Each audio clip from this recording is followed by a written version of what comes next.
देख रहे हैं सुदर्शन न्यूज।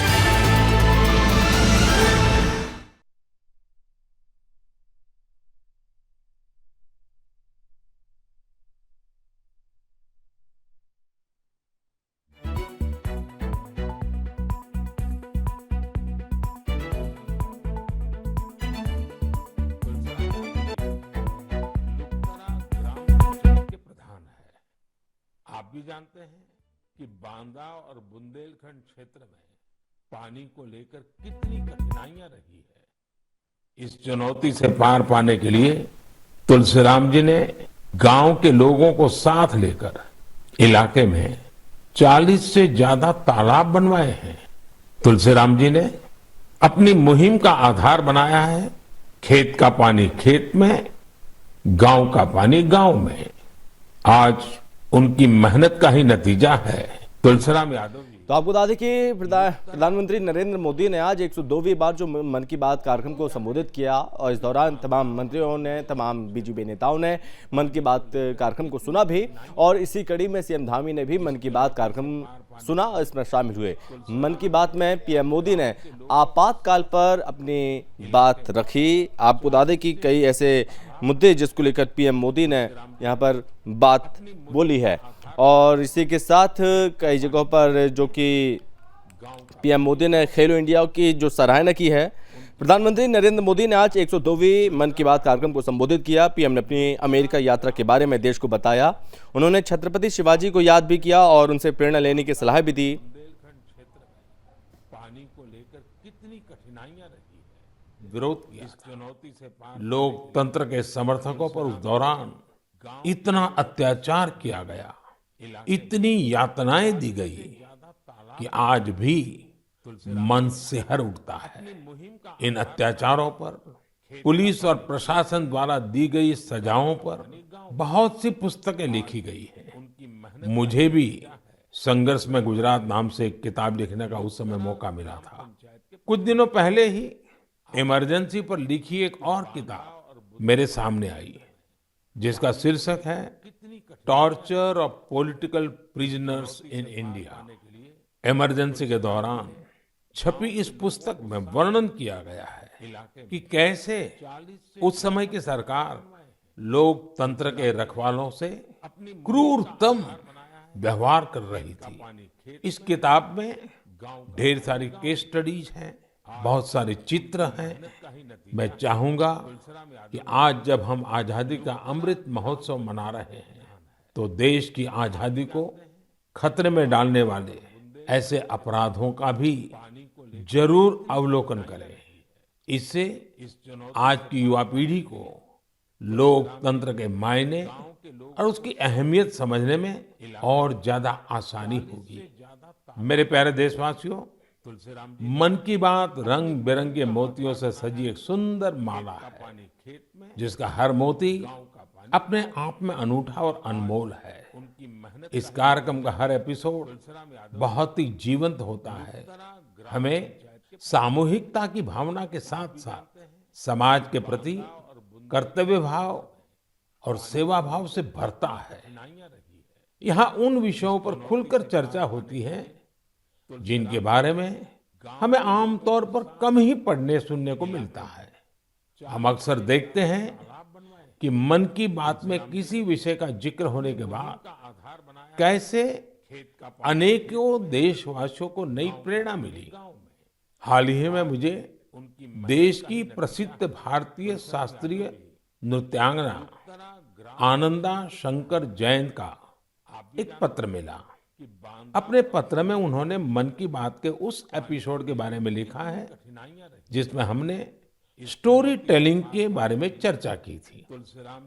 उस कार्यक्रम में हमने इस फील्ड से जुड़े लोगों की प्रतिभा को एक्नॉलेज किया था। मन की बात के उस कार्यक्रम से प्रेरित होकर आनंदा शंकर जयंत ने कुट्टी कहानी तैयार की है। ये बच्चों के लिए अलग अलग भाषाओं की कहानियों का एक बेहतरीन संग्रह है। यह प्रयास इसलिए भी बहुत।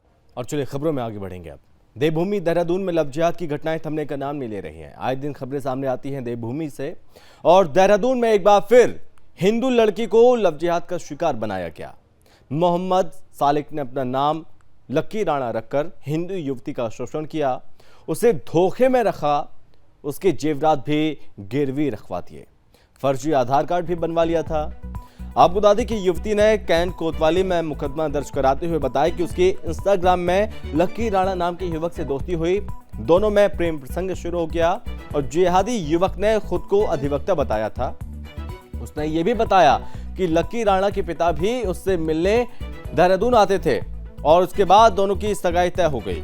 इस दौरान युवती के जेवरात और 1 लाख रुपए में गिरवी रखवा दिए। जब इस मामले में पीड़ित हिंदू लड़की को भनक लगी कि वो लव जिहाद का शिकार हो गई तो मामले में शिकायत की गई और फिर आगे की कार्रवाई शुरू की गई। इस मामले में भी एक बात गौर करने वाली बात रही कि मोहम्मद सालिक ने हिंदू लड़की को फंसाने के लिए हाथ में कलावा पहन रखा था, जिससे किसी को उसके मुस्लिम होने का शक न हो। उसने धोखाधड़ी से उसको अपना नाम लक्की राणा बताया, उसका शोषण किया।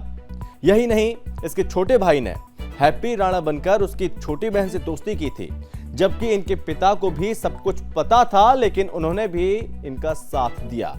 फिलहाल पुलिस ने युवक को गिरफ्तार कर लिया है, आगे की कार्रवाई शुरू कर दी गई है।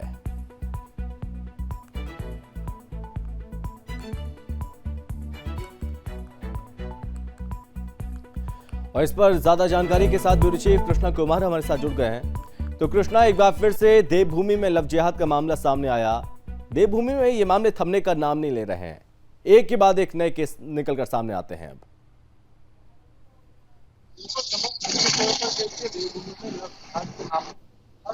अब आए दिन कभी देहरादून से, कभी हरिद्वार से, कभी ऋषिपुर से, यहाँ तक कि पहाड़ी जिले की अगर हम बात करते हैं, चमोली, उत्तरकाशी, ऐसे तमाम जिलों से आए दिन लव जिहाद के केस जो है वो निकलकर सामने आ रहे हैं। क्योंकि उत्तराखंड में जिहादियों के हौसले जो है वो लगातार हमें बुलंद होते हुए दिख रहे हैं। क्योंकि हमारे हम देखते हैं कि डेली आए दिन हम किसी न किसी थाने से या किसी न किसी जिले से लव जिहाद के केस होते हैं। ताजा मामला राजधानी देहरादून का ही आया है।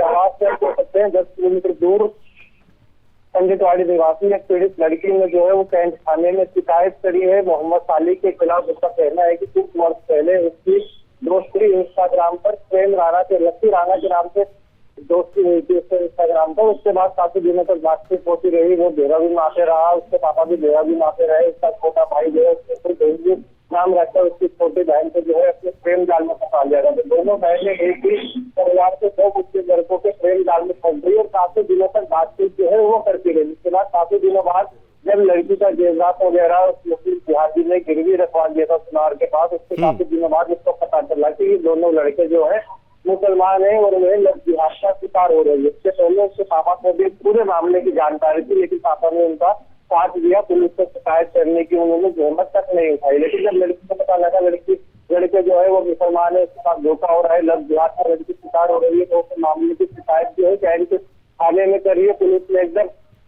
चेकिंग तेज करके मोहम्मद सालिक को पकड़ लिया। जब उसको गिरफ्तार किया, थाने लाया गया, उसकी चेकिंग जब पुलिस प्रशासन ने करी तो साफ पता लगा कि लड़के ने अपना नाम जो है वो लक्की राणा रखा हुआ था और उसका असली नाम जो है वो मोहम्मद सालिक है। उसने यहाँ तक कि संभव देखिए एक आधार कार्ड भी फर्जी जो है वो लक्की राणा के नाम से बनाया। ये आधार कार्ड फर्जी, सब कुछ फर्जी बनवा के रखा था और कई दिनों से ये सब कुछ चल रहा था। यहाँ पर गौर करने वाली बात यह भी है कि हम अमूमन देखते हैं इस चीज़ को कि जो मुस्लिम लड़के होते हैं वो हाथों में कलावा बांधते हैं, उसके बाद ये भरोसे में लेते हैं लड़कियों को कि ये लड़का हिंदू होगा, उसके बाद अपने प्यार में फंसाते हैं। यही चीज़ यहाँ पर भी देखने को मिली। जो सालिक था उसने अपने हाथ में कलावा बांध रखा था ताकि किसी को पता न चले कि वो मुसलमान है। देखिए सबक देखिए, जब उसे पुलिस ने गिरफ्तार किया पकड़ा, तस्वीरों में भी हम दिखा रहे हैं कि उसने अपने हाथ में किस तरीके से जो है वो कलावा बांधा हुआ है। कलावा बांध के ही सभी मुस्लिम जिहादी जो है वो हिंदू बहन बेटियों को जो है वो फंसाते हैं, तो उनको जिहाद का अंजाम देते हैं। किसी लड़की को फेर देते हैं, उसको व्यापार में लगा देते हैं, तो किसी को शादी करके छोड़ देते हैं, फिर धर्म परिवर्तन का दबाव बनाते हैं। ऐसे तमाम केस जो है वो उत्तराखंड की राजधानी देहरादून से, हरिद्वार से, रुद्रप्रयाग से, चमोली से, उत्तरकाशी से आए दिन सामने आ रहे हैं। क्योंकि देखिए कोरोना का मामला अभी तक देशभर में ठंडा नहीं हुआ है, उसके बावजूद भी लगातार लव जिहाद के केस जो है वो देखने को मिल रहे हैं। क्योंकि 15 तारीख की अगर हम बात करें तो कोरोना में एक महापंचायत का आयोजन किया गया था जो स्थगित हो गई थी, लेकिन उसके बावजूद भी लव जिहाद का केस उस दिन भी देहरादून से सामने आया। अभी में हम कह सकते हैं कि आज तीसरा दिन है, 15 से आज 18 तारीख हो गई, लेकिन इसके बावजूद कि आज तीसरा केस जो है राजधानी देहरादून से सामने आए। और कई केस संभव ऐसे भी होते हैं जो मीडिया के सामने नहीं आते हैं, चौकी थानों तक नहीं पहुंच पाते, अपने घर में ही या मुस्लिम लोग जो है तो शराब हम लाकर हिंदू परिवार को शांत करवा देते हैं। लेकिन पुलिस प्रशासन कार्रवाई करता हुआ दिख रहा है और कब तक कार्रवाई जारी रहेगी, ऐसा कठोर कानून पर बिहारियों के विरोध बनेगा तो ऐसी लगभग की घटनाएं जो थमने का नाम लेगी। क्योंकि हम देखते हैं कि लगातार अभी केरला स्टोरी देखकर कई लोग जागरूक हुए। केरला स्टोरी जिस तरीके से बनी है पूरी केरला की स्टोरी पर, उसी तरह कहीं आए दिन अगर उत्तराखंड में भी ऐसे केस ना थमे तो ये दिन दूर नहीं है कि देश भर में उत्तराखंड में भी ऐसी स्टोरी जो है वो तैयार होने लगेगी संभव। जी कृष्णा, आप इस चीज़ को थोड़ा समझाइए कि जो आधार कार्ड है जो अपने दर्शकों को दिखा रहे हैं, ये सालिक का ये आधार कार्ड बताया गया कि इसमें ये एड्रेस पड़ा हुआ है वो उत्तर प्रदेश के बिजनौर का पड़ा हुआ है। क्या परिवार यहाँ पर रहता था? दोनों भाई देहरादून में रहते थे, यहाँ पर क्या काम करते थे? तो समझ देखिए, लगभग 1.5 से 2 वर्ष पहले लड़की की दोस्ती जो है इंस्टाग्राम के ऋषि प्रेम राणा के युवक से, उन दोनों में काफी दिनों तक प्रेम प्रसंग चलता रहा। लड़का बिजनौर निवासी था, बिजनौर से देहरादून आकर हफ्ते भर में महीने भर में लड़की से मिलता रहता था और इस तरीके से शादी का लालसा दे के रखता था कि हम दोनों जो है वो जल्दी शादी करेंगे। अपना नाम उसने क्योंकि प्रेम राणा उसको बताया हुआ था, लड़की को जरा सा भी पहले शक भी हुआ कि लड़का मुसलमान है। फिर उसकी ज्यादा दोस्ती जो है वो आगे बढ़ने लगी, दोनों होटल में रहने लग गए। कुछ लड़की को उसने अपने प्यार में भेजा, कुछ बातें लड़की के पास जो भी देर रात उसके पापा मम्मी ने जो है वो शादी के लिए बनाए हुए थे वे सब उसने जो है वो फिर भी रखवा दिया। फिर धीरे धीरे वो धर्म परिवर्तन का भी उस पर दबाव डालने लगा। फिर उसको कहने लगा कि जब हमारी शादी हो जाएगी तो हम देहरादून में ही रहेंगे। लेकिन इसके बावजूद भी लड़की को जब इस तरीके से शक हुआ और पूरा कंफर्म हुआ कि ये लड़का जो है मुसलमान है, इसका भाई भी मुसलमान है जिसने उसकी छोटी बहन को फंसाया हुआ है, तो लड़की ने खुद जाके एक तरीके से निडरता से कैंट खाने में जो है वो देहरादून के रिकॉर्ड दिए। जिसके बाद पुलिस ने चेकिंग करके आरोपी को कुछ घंटे में पकड़ लिया और जब उसको थाने में लाई, उसकी चेकिंग करी गई तो उसकी जेब से जो है प्रेम राणा का जो है वो जी आधार कार्ड निकला, जिसकी जांच करी तो हमें फर्जी पाया गया। तो ये देखिए, आधार कार्ड पहले उसने बनाया, फिर इंस्टाग्राम आईडी बनाई, फिर लड़की को फंसाया, काफी दिनों तक उस पर जो है बातचीत करता रहा, जिहाद को उसने अंजाम दिया, उसकी छोटी बहन को भी फंसाया, फिर उसके जेलर जो है वो गिरवी रख दिए। फिर धीरे धीरे लड़की को शक होने लगा तो उसने रिपोर्ट खोली, लेकिन लड़की जो है वो टाइम पर काबिल हो गई। अगर कहीं देर होती तो लड़की का धर्म परिवर्तन भी वह युवक जो है करवा सकता था, क्योंकि बिजनौर से हम कह सकते हैं कि लगभग 200 किलोमीटर दूर देहरादून आकर वो अपने जिहाद को अंजाम दे रहे थे। ऐसे कितने मुसलमान और होंगे जो बिजनौर, सहारनपुर, मुरादाबाद, बरेली से देहरादून आकर जो है ऐसे जिहाद को अंजाम देते हैं। क्योंकि इंस्टाग्राम हम कहें या सोशल मीडिया का सहारा लेकर कोई भी अपनी आईडी जो है आसानी से हिंदू युवक के नाम से जो है बना सकता है, जिसकी वजह से ये लोग जिहाद को अंजाम देते हुए लगातार दिखते हैं। राजधानी के प्लेन क्षेत्रों तो पहले अक्सर हम देखते थे कि जिहाद के मामले सामने आ रहे हैं, लेकिन अब ये बातें और ये बिहार का मामला जो है इतना पहाड़ तक पहुंच चुका है। तो केरल से लेकर पहाड़ तक जिहादियों के हौसले बुलंद है। पुलिस प्रशासन सब इन पर लगाम लगाएगा ताकि आने वाले समय में देवभूमि की हिंदू बहन बेटियां जो है वो सुरक्षित देवभूमि में रह सकें। जी कृष्णा, एक चीज़ और कि जो छोटा भाई था वो हैप्पी राणा बनकर उस पीड़ित की बहन, छोटी बहन को उसको भी फंसाया था और इस सब मामले में उनके पिता ने पूरा साथ दिया था। हालांकि जो लक्की राणा जो कि मोहम्मद सालिक है उसको गिरफ्तार तो कर लिया, लेकिन जो छोटा भाई है जो कि गलत तरीके से फंसा रहा था, जो बाप जो पिता इनका साथ दे रहा था, क्या उन पर पुलिस ने कोई कार्रवाई की है? जो जानकारी मिली है, जो लड़का था लक्की राणा जो बनकर उसने लड़की को फंसाया था, उसका भाई जो था देखा उसने लड़की की छोटी बहन को भी बनकर फंसाया था। दोनों भाइयों ने दोनों बहनों को इस तरीके से शिकार बनाया। उसके बाद पुलिस अभी कार्रवाई कर रही है। फिलहाल लक्की राणा को पुलिस ने गिरफ्तार करके जेल भेज दिया। दूसरे भाई की तलाश जारी है और इन्वेस्टिगेशन भी जारी है कि किस तरीके से दोनों भाइयों ने मिलकर 2 बहनों को फंसाया, इतने बड़े षड्यंत्र को जो है वो अंजाम दिया ताकि आगे भी हिंदू बहन बेटे जो है वो सुरक्षित रह सके। पुलिस की इस पर भी नजर है, ऐसी कितने और इसके दोस्त है, कितना बड़ा इसका नेटवर्क है जो हिंदू बहन बेटे को फंसा रहा है। क्योंकि अक्सर हम देखते हैं कि पहले देवभूमि में एक जिहादी आता है, फिर दूसरा आ जाता है, फिर उसका पूरा रिश्तेदार यहाँ पर आ जाता है, फिर करते इसका पूरा खानदान देवभूमि में बच जाता है, फिर वो जिहाद को अंजाम देते हैं। क्योंकि संभव देखिए अक्सर हम देखते हैं नेशनल हाईवे में, झुग्गी झोपड़ियों में कहीं ऐसी होती है जो खाली होती है, वहाँ पे रातों रात जिहादी अपना डेरा बसेरा डाल लेते हैं, तो लड़ी से रहने लग जाते हैं, जिहाद को अंजाम देते हैं। दिन भर वो रेकी करते हैं कि किस घर में कितनी लड़की आए, किस घर में क्या सामान रखा हुआ है। तो अमीर है कौन गरीब है, इस तरह से सभी को वो अपने जाल में फंसाते हैं, फिर धीरे धीरे उसको अपने षड्यंत्र में फंसाते हैं, जिसके बाद में जिहाद को अंजाम देते हैं। तो ऐसे कई केस देहरादून में और पूरी देवभूमि उत्तराखंड में चल रहे हैं जो पुलिस के भी सामने नहीं आ पाते हैं। लेकिन अब इस तरीके से केरला स्टोरी देखने के बाद हिंदू समाज जो है जागरूक हुआ है। अभी भी इसमें जागरूकता की जरूरत है, क्योंकि अब केरला स्टोरी जब से रिलीज हुई है तब से ही आए दिन देवभूमि में हम देखते हैं कि लव जिहाद के केस जो है वो सामने आ रहे हैं। यानी कि हम कह सकते हैं कि हिंदू लड़कियां जो है वो जागरूक हो रही है और जिहादियों के सिंगल से नहीं मुक्त होने के लिए थाने में पहुंच रही है। उनके खिलाफ घटना भी दर्ज कराते हुए जेल भी लगातार भिजवाते हुए दिख रही है। संभव ठीक है कृष्णा, बहुत धन्यवाद आपका ज़्यादा जानकारी के लिए। तो उत्तराखंड में देवभूमि में ये लव जिहाद के मामले थमने का नाम नहीं ले रहे हैं। दो भाइयों ने दो बहनों को शिकार बनाया। लकी राणा जो कि मोहम्मद सालिक है, उसने नाम रखा अपना लकी राणा, नाम बदला, फर्जी आधार कार्ड भी बनवाया। उसके बाद ये पहचान कि हाथ में कलावा बांधा, भरोसे में लिया कि वो हिंदू है और इस बीच उससे ठगी करता रहा, लाखों की चपत भी उसे लगाई और शादी का झांसा भी दिया। जब इस बात की सच्चाई लड़की को पता चले उसके बाद उसने निडरतापूर्ण उसने शिकायत की, उसके बाद एक्शन लिया जा रहा है। खबरों में आगे बढ़ेंगे। उत्तराखंड के लालकुआ में शनिवार को केंद्रीय रक्षा राज्य मंत्री अजय भट्ट ने नैनीताल बरेली राष्ट्रीय राजमार्ग का स्थानीय बीजेपी पदाधिकारियों और कार्यकर्ताओं के साथ निरीक्षण किया। इस दौरान उन्होंने मौजूद नेशनल हाईवे के अधिकारियों से कार्य की जानकारी ली। बता दें कि केंद्रीय रक्षा और पर्यटन राज्य मंत्री अजय भट्ट ने रुद्रपुर काठगोदाम नेशनल हाईवे 87 मार्ग के लालकुआ क्षेत्र में स्थलीय निरीक्षण कर सभी व्यवस्थाओं की जानकारी ली। इस दौरान केंद्रीय रक्षा राज्य मंत्री अजय भट्ट ने कहा कि रुद्रपुर काठगोदाम नेशनल हाईवे मार्ग का निर्माण पूर्व में सद्भावना इंजीनियरिंग लिमिटेड कंपनी को दिया गया था, लेकिन कंपनी की तरफ से समय पर कार्य पूर्ण नहीं करने पर अब गाबर कंस्ट्रक्शन कंपनी को कार्य सौंपा गया है। उन्होंने कहा कि रुद्रपुर काठगोदाम नेशनल हाईवे मार्ग का कार्य प्रारंभ हो गया है, जो दिसंबर 2023 तक पूर्ण हो जाएगा।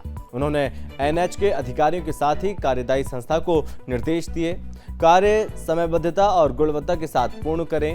उन्होंने कहा कि सड़क बनाने के जो पैरामीटर बनाए गए हैं उसके अनुरूप ही सड़क का निर्माण हो।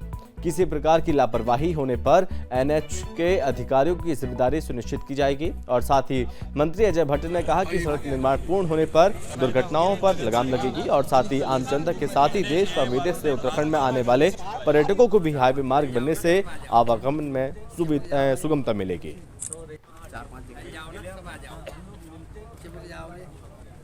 काम नहीं कर पाई तो वो चली गई। अब दूसरी कंपनी को काम सौंपा गया है। एनएच को मैं इसलिए बधाई दे रहा हूं कि उन्होंने जो मुझे टाइम दिया था कि इतने समय में हम काम प्रारंभ कर दें, कार्य प्रारंभ हो गया है। मैं उसी को देखने के लिए आया हूँ। मैंने साफ कहा है कि जो पैरामीटर्स हैं बनाने के, उसी आधार पर हमारी सड़क बननी चाहिए। अगर उसमें कहीं पर गलती पाई गई तो उसके जो पैरामीटर्स हैं उसके भीतर अगर कोई काम किया गया तो उसकी जिम्मेदारी एनएच की। कब तक पूरा होने की संभावना है? भाई इसमें लग जाएगा, ये तो लग ही जाएगा, 6-7 महीना तो लगता ही है, क्योंकि ये इतना मोटा बैठता है, सीमेंटेड काम होने वाला है, पक्का काम है, जल्दी टूटने वाला काम नहीं होता है, इसकी एक लाइफ होती है। तो 4-5 महीने तो लग जाएंगे, लेकिन काम शुरू हो गया तो कोई बात नहीं। जहाँ काम शुरू होना एक बार बहुत आवश्यक था, उसके बाद तो काम रुकता नहीं, कहीं रुकने नहीं देंगे। मैं बीच बीच में आके देखते भी रहूँगा, क्योंकि ये मेरा भी एक ड्रीम प्रोजेक्ट है। उत्तर प्रदेश तक, नेपाल बॉर्डर तक जाता है उत्तर प्रदेश होते हुए, और हमारे यहाँ ये मुनस्यारी तक, टनकपुर होते हुए देखा जाए तो सीधे आपके धारचूला तक लगाइए। अब तो लीपू लेक तक लगा लीजिए, क्योंकि मान सरोवर सड़क भी अब प्रारंभ। Lieutenant general PC Nair Dehradun स्थित मुख्यमंत्री कैंप कार्यालय पहुंचे, जहां पर लेफ्टिनेंट जनरल पीसी नायर ने मुख्यमंत्री धामी से शिष्टाचार भेंट की। इस बीच काफी देर तक बातचीत हुई। बातचीत के दौरान कई अहम मुद्दों पर बातचीत भी हुई। ये तस्वीर आप देखिए जब यहाँ पर मुलाकात हुई कई अहम मुद्दों पर, और लेफ्टिनेंट जनरल पीसी नायर ने सीएम धामी से शिष्टाचार भेंट की।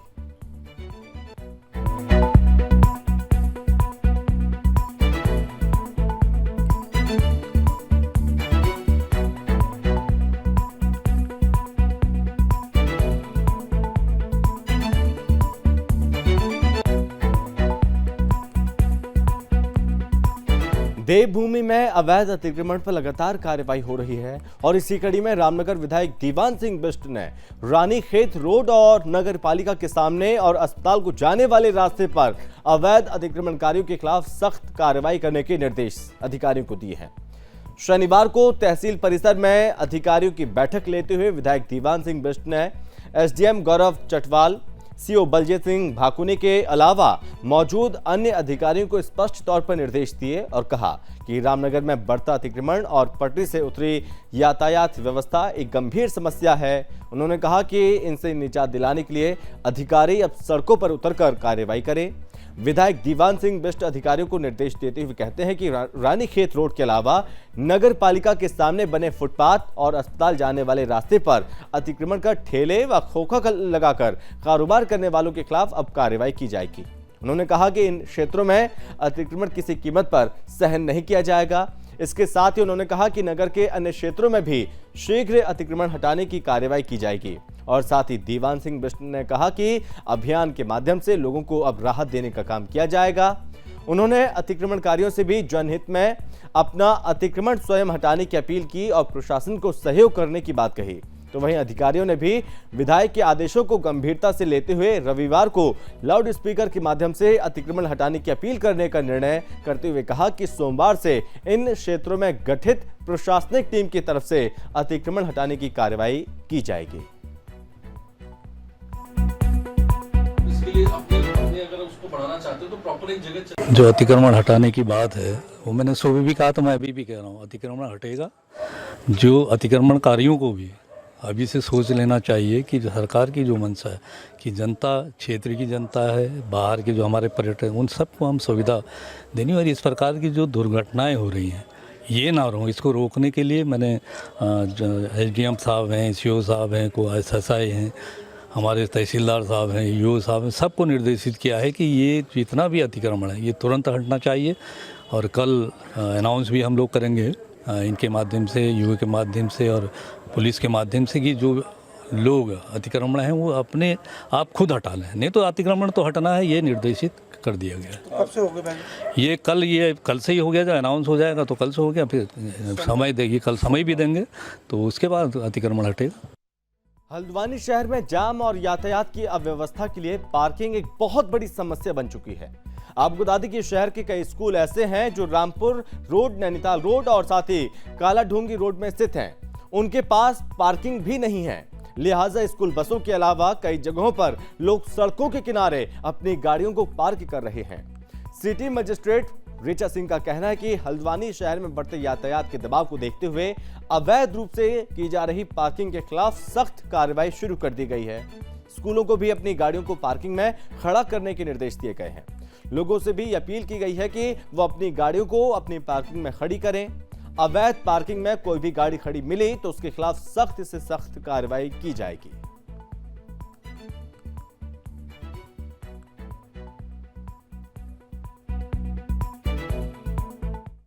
महोदया ने एक निर्देश जारी किए थे कि शहर में जो भी रोड पर स्कूल हैं, मेन रूप से जो नैनीताल बरेली रोड है, हमारा जो अन्य रोड हैं, जो मुख्य मार्ग पर स्थित स्कूल हैं जिन्होंने अपनी पार्किंग की कोई व्यवस्था नहीं कर रखी है और उनके वाहन रोड पर पार्क होते हैं, उनकी स्कूल बसेस, स्कूल में छुट्टी के समय जो पेरेंट्स लेने आते हैं उनके वाहन भी रोड पे पार्क कराए जाते हैं, स्कूटी और स्कूटर वगैरह भी उनके रोड पे खड़े होते हैं, जिससे जाम की स्थिति उत्पन्न होती है, एम्बुलेंस भी फंसती है और परिवहन का जो मार्ग है वो अवरुद्ध हो जाता है। इसको लेकर एक अपील की गई लोगों से, स्कूल प्रबंधन से, कि आप इसमें स्कूल खुलने से पूर्व जो आपके स्कूल का खेल मैदान है या जो भी आपके स्कूल का एरिया है उसमें आप पार्किंग के लिए अपना स्थान चिन्हित करें और उसमें पार्किंग की व्यवस्था करें, क्योंकि किसी भी तरीके से रोड पर जाम की स्थिति को उत्पन्न होने नहीं दिया जाएगा। और 1 तारीख से इसमें कड़ाई से अभियान चलाया जाएगा कि रोड के बाहर वाहन पार्क ना हो। सभी स्कूलों ने अपनी सहमति दी है, वो 1 सप्ताह में अपने स्कूल के अंदर कोई ना कोई पार्किंग का स्थान चिन्हित करेंगे। उत्तरकाशी में उच्च न्यायालय के निर्देश पर जिले में आज स्वच्छता महाअभियान संचालित किया जा रहा है। अभियान का शुभारंभ जिला जज गुरबख्श सिंह के ने जिला न्यायालय परिसर से अभियान में जुटे जनसमूह को हरी झंडी दिखाकर रवाना किया। यह अभियान नगर पालिका परिषद बाड़ाहाट के सभी 11 वार्डों में संचालित किया जा रहा है। इस मौके पर जिला न्यायालय परिसर में आयोजित कार्यक्रम में जिला जज ने उपस्थित लोगों को स्वच्छता की शपथ दिलाई और जिला जज ने सभी लोगों ने अभियान में बढ़ चढ़कर भागीदारी करने की अपील की और अपने घर और आसपास सफाई का निरंतर ध्यान रखते हुए कूड़े का समुचित निस्तारण करने का आह्वान किया। जिला जज और जिला अधिकारी सहित न्यायिक अधिकारियों ने केदार घाट, गंगा के तटवर्ती क्षेत्रों सहित मुख्य बाजार में सफाई अभियान संचालित कर बड़ी मात्रा में कूड़ा एकत्रित कर लोगों से सफाई रखने की अपील की। इस मौके पर अभियान में जुटे न्यायिक अधिकारियों और स्वयंसेवियों ने घर घर जाकर लोगों से स्वच्छता के प्रति जागरूक रहने और अपने आस पड़ोस में कूड़ा न फेंकने का आह्वान करते हुए कहा कि जागरूकता से ही हम नगर और जिले को स्वच्छ बनाए रखने में कामयाब हो सकते हैं। उसके लिए तो पहले प्रयास करना है कि हमें अपना क्या कहते हैं उत्तराखंड, अपना उत्तरकाशी सुंदर बनाए, स्वच्छ बनाए। जो भी एंट्री करते उत्तराखंड शासन की ओर से हिमाचल प्रदेश से उत्तराखंड राज्य में धुली बजरी लाने पर प्रतिबंध लगा रखा है। बावजूद इसके खनन माफिया प्रतिबंधित खनन सामग्री लाने में कामयाब हो जाते हैं। हालांकि शासन की ओर से निर्देश है कि खनन विभाग, वन विभाग, राजस्व विभाग, परिवहन विभाग, पुलिस विभाग, राज्य कर विभाग सभी विभाग अवैध खनन के विरुद्ध कार्रवाई करें। अक्सर देखा जाता है कि अवैध खनन पर रोक लगाने में वन विभाग और पुलिस विभाग की धरातल पर नजर आते हैं और अब सवाल उठता है कि आखिर बाकी के जिम्मेदार विभाग कहां सो रहे हैं। इस पर वन क्षेत्र अधिकारी मुकेश कुमार ने बताया कि कुल्हाल बॉर्डर पर अक्सर जाम की समस्या बनी रहती है। जाम का फायदा उठाकर कई बार अवैध खनन सामग्री परिवहन करने वाले उत्तराखंड राज्य में प्रवेश कर जाते हैं। उन्होंने कहा कि वन विभाग अवैध खनन करने वालों के विरुद्ध कड़ी कार्रवाई कर रही है। प्रतिबंधित खनन सामग्री से भरे 3 वाहनों को पकड़ा गया, उन पर सीज करने की कार्रवाई की गई। मुकेश कुमार ने कहा कि बॉर्डर पर जाम की समस्या उत्पन्न ना हो, इसके लिए पुलिस विभाग से भी सहयोग लिए जाने की बात की जा रही है।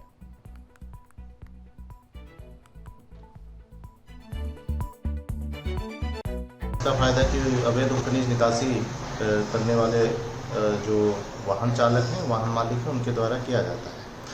तो कल इसी प्रकार की अवैध उपखनिज निकासी में हमारे द्वारा जब चेकिंग की गई तो उसमें 2 वाहनों को सीज किया गया है, जिनमें कि प्रतिबंधित उपखनिज पाया गया और उसके विरुद्ध विधिक कार्रवाई की जा रही है। और हमारे द्वारा इस समस्या के समाधान के लिए, जाम की समस्या के समाधान के लिए पुलिस विभाग को भी सहयोग हेतु लिखा। बढ़ते आगे मुख्यमंत्री पुष्कर सिंह धामी देहरादून में श्रमदान कार्यक्रम के तहत आयोजित स्वच्छता अभियान में शामिल हुए। इस दौरान सीएम ने झाड़ू लगाकर लोगों को स्वच्छता के प्रति जागरूक किया। इस दौरान कार्यक्रम में मेयर सुनील उनियाल गामा और तमाम नेता भी यहां पर उपस्थित रहे। आपको बता दें कि इस दौरान सीएम धामी ने लोगों से स्वच्छता अभियान में जुड़ने की अपील की। सीएम ने कहा कि इस अभियान के पीछे हमारा एक ही उद्देश्य है कि हमारा उत्तराखंड स्वच्छ हो। क्लीन सिटी बनाने का जो अभियान है, ये केवल सरकार के या विभागों के कारण से स्वच्छ नहीं हो सकता है। ये तब तक स्वच्छ नहीं होगा जब तक प्रत्येक व्यक्ति इसको अपना अभियान मानकर काम ना करे।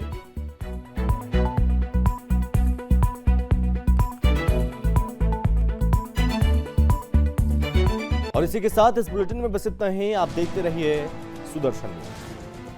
जय हिंद।